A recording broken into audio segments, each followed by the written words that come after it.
en ambiance camping et carton parce que ce soir je vais chez Ikea et peut-être que du coup les prochaines vidéos seront un peu plus présentables, il y aura des meubles. En attendant, il y a toujours le matelas sur lequel je dors derrière moi et là où sont posées mes affaires, c'est un carton encore, vous voyez, hein, il y a des cartons derrière moi. Mais comme je disais, hein, ça a son charme et puis après on apprécie plus ces meubles. Et puis c'était soit ça, soit vous n'aviez pas de vidéo, donc du coup j'ai choisi ça. Aujourd'hui, je ne vous apprends rien en vous disant que c'est les vacances et que tout le monde est en train de partir vers ces différentes destinations.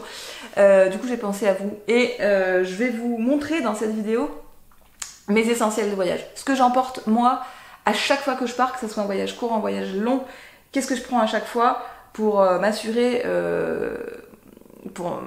qu'est-ce que je prends à chaque fois pour m'assurer que ça va bien se passer niveau glycémie, ça va bien se passer niveau cétose et choses comme ça. Donc, si cette vidéo vous semble intéressante, bah, n'hésitez pas à la liker, moi ça m'aide et passons à la suite. Alors ceux qui sont abonnés à ma newsletter, vous avez certainement déjà vu passer ma newsletter avec mes 3 essentiels de voyage. Vous pouvez la retrouver parce qu'il y a plus de détails que ce que je vais donner aussi, mais aujourd'hui je vais aller un petit peu plus loin avec d'autres éléments. Si je fais un voyage court avec un bagage en cabine où j'ai pas beaucoup de place, évidemment je vais aller à l'essentiel et me concentrer sur ces 3 essentiels. Si j'ai un petit peu plus de place, que c'est un voyage en auto ou quelque chose comme ça, je vais me permettre d'emporter d'autres choses et je vais vous montrer. Donc mon numéro 1 des essentiels, c'est du sel. Ça a l'air complètement con comme ça, mais quand vous prenez l'avion, tout le monde pense à acheter des bouteilles d'eau. Je vois tous les gens se trimballer avec des bouteilles d'eau, sauf que nous, en régime cétogène, on a besoin d'eau et on a aussi besoin de sodium, parce que en général, en prenant l'avion, on va se déshydrater, on va se déminéraliser, et vous allez manquer de sodium, du coup vous allez manquer de magnésium, vous allez manquer de potassium, vous allez vous sentir pas très bien. Vous pouvez avoir des maux de tête, des nausées, vous pouvez avoir des chutes de tension, vous pouvez juste vous sentir pas très bien et fatigué, et vous pouvez même avoir des envies de sucre. Il y a vraiment un mécanisme qui fait que le manque de sel, ça va entraîner des envies de sucre. C'est un peu long à expliquer, donc si ça vous intéresse, je vous mets dans la description en bas le lien vers cet article sur mon blog qui explique pourquoi. Mais vous avez tout intérêt à penser au sel, vraiment. Donc moi, j'ai acheté, grâce à vous, chez Aromazone, des Carole d'ailleurs, merci vraiment, c'était le coup de génie quoi. Donc j'ai acheté chez Aromazone des petits contenants de différentes tailles. Dans celui-ci, je mets des cristaux de sel d'Himalaya. Je compte qu'il me faut à peu près 15 grammes de sel par jour pour récupérer 6-7 grammes de sodium, et du coup je compte mon nombre de jours et j'emporte ce qu'il me faut. En plus de ça, quand vous les prenez en cristaux, c'est plus facile parce que vous en prenez un ou deux, vous le sucez comme ça. C'est souvent plus facile que de s'enfiler une bouteille d'eau avec du sel pour ceux qui n'aiment pas. Dans la lignée des minéraux, j'emporte évidemment du magnésium. Là je n'ai plus rien à vous montrer, mais ça n'a pas changé, hein. Je suis toujours sur mon Solgar bisglycinate. En temps normal je suis sur 450 mg par jour, sauf que là en voyage j'augmente mon dosage. J'augmente mon dosage parce que je sais que je vais un peu me déminéraliser, un peu me déshydrater, donc je vais avoir besoin de quelque chose. Excusez-moi mais j'ai ultra soif. Troisième chose que j'emporte dans mes basiques, j'emporte encore un autre petit contenant comme ça, ou plusieurs, avec du ghee. En fait, ce que je veux faire quand je pars, c'est assurer que quoi qu'il arrive, j'aurai de la matière grasse. Si je peux manger quelque part, mais que j'aime pas, mais que il me donne pas assez de matière grasse, ou pas celle que je veux, ou c'est une margarine toute pourrie, j'aurai mon beurre. Si je peux pas manger du tout, mais que j'ai pas envie de jeûner, j'aurai du beurre. Si je peux rien faire d'autre qu'avoir une infusion, et ben pareil, j'aurai quelque chose. Donc en fait, ça va me sauver à chaque fois.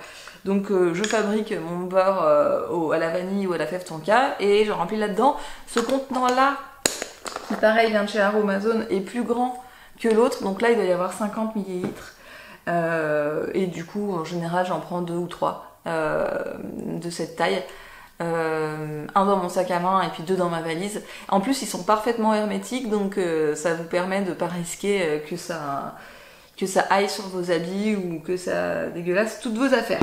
Ça c'est vraiment la base je pense. Après si j'ai un tout petit peu plus de place dans ma valise, même si ça reste une valise cabine, je vais prendre d'autres sources de matières grasses qui vont me permettre de diversifier et d'assurer mes arrières.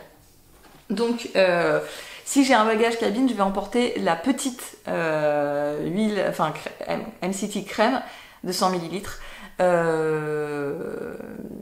Parce que ça, en fait, c'est très facile à consommer quand vous êtes un peu écœuré et que vous avez vraiment pas faim et que c'est difficile pour vous d'aller prendre du beurre. Ça passe mieux parce que ça fait pas cet effet huileux. Ça se dissout très facilement dans un café, un thé, voilà. Et on n'a pas l'impression de manger du gras, je trouve. Donc c'est plus facile quand il fait chaud et qu'on est écœuré. Si j'ai un bagage en soude, je vais prendre le grand format. Et en fait, maintenant, ils font la version vanille. Je suis trop contente parce que ça fait plusieurs mois que la marque me l'envoie pour que je teste et que je dise ce que j'en pense, mais c'était pas en vente, donc je pouvais pas vous en parler. Donc je vous rappelle que moi je travaille avec eux, j'ai un partenariat avec eux, donc lorsque vous achetez sur leur site, si vous mettez le code SuperKeto10, vous avez moins 10% sur votre commande, et moi j'ai aussi un pourcentage de ce que vous achetez. C'est la base d'un partenariat, mais comme on m'a accusé comme on m'a accusé d'être malhonnête et de pas le dire, je le dis, comme si c'était mon style. Voilà. Et puis la dernière chose, enfin alimentaire en tout cas, en gras que je vais prendre, si je peux, je vais prendre des pépites de beurre de cacao que je vais mettre dans un petit sac comme ça en tissu. Alors s'il fait chaud, que vous avez peur que ça se passe mal, mettez ça plutôt dans un sac en plastique, un sac congélation, ce genre de choses. Mais moi je déteste ce genre de sac. J'aime pas mettre ma nourriture dans du plastique, du coup si je peux et si je sais qu'il va pas faire trop chaud et que ça va bien se passer, je le mettrai dans un sac en tissu. Après je suis pas bête non plus, hein. Si vous allez vers une destination où il fait chaud, prenez pas le risque, hein. Voilà. Et puis vous pouvez toujours le mettre dans un contenant en verre comme ça, pourquoi pas. Mais si vous voulez, ces trois matières grasses, elles ont des intérêts différents. Le ghee, c'est la base. Ça, c'est un complément et c'est quelque chose qui va vous aider quand vous n'arrivez pas à consommer du gras. Et ça va vous permettre de rééquilibrer vos macros plus facilement. Et ça, c'est encore bien en complément si vous avez vraiment faim et qu'il vous faut quelque chose de riche, parce que en fait vous allez vraiment pas trouver quoi manger. Donc si vous allez dans une destination Europe où c'est facile de manger, de vous y retrouver, c'est pas la peine de partir avec tout l'armada des matières grasses, vous prenez juste le ghee ou la crème MCT. Si par contre vous allez dans des contrées un petit peu plus aventure, genre vous allez en Chine ou je sais pas où et vous savez pas ce que vous allez trouver pendant quelques jours, prenez quand même des réserves de gras, parce que si vous pouvez pas manger, au moins vous aurez du gras. Voilà. J'emporte aussi des infusions. Évidemment, je les sors de la boîte pour gagner de la place.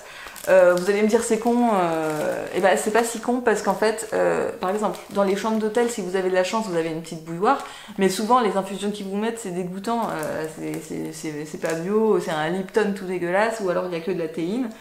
Vous serez bien content d'avoir amené vos infusions, ou quand vous allez quelque part boire un thé, des fois il n'y a pas vraiment de choix, il n'y a pas ce que vous voulez, donc vous êtes content d'avoir votre infusion. Moi ça m'a toujours servi.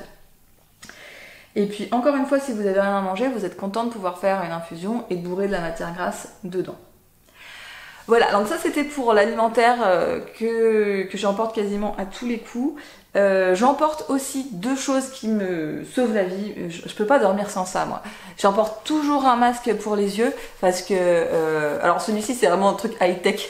Il y a un petit bourrelet là pour que la lumière rentre pas par en dessous. Il est super confortable et il me sert partout quand je veux, vraiment, si je veux que ma qualité de sommeil soit au top, en plus en vacances, je veux pas qu'il y ait de petites lumières, etc. Vous savez pas où est-ce que vous allez dormir et si c'est exactement comme vous voulez, donc assurez vos arrières. Et puis je prends toujours mon casque qui a une fonction anti-bruit. Parce que déjà dans l'avion c'est le top, ça vous évite de ressortir de l'avion sourd. Et puis même en fait, si vous allez être, j'en sais rien, en camping ou vous allez être vous allez partager un appartement avec des gens que vous connaissez pas, il y en a peut-être qui ronflent, bah, croyez-moi, vous serez bien content d'avoir le casque avec la fonction anti-bruit pour être sûr de dormir la nuit. Voilà, j'espère que cette vidéo vous sera utile, je vous souhaite de bonnes vacances et à très bientôt dans l'intégralité de la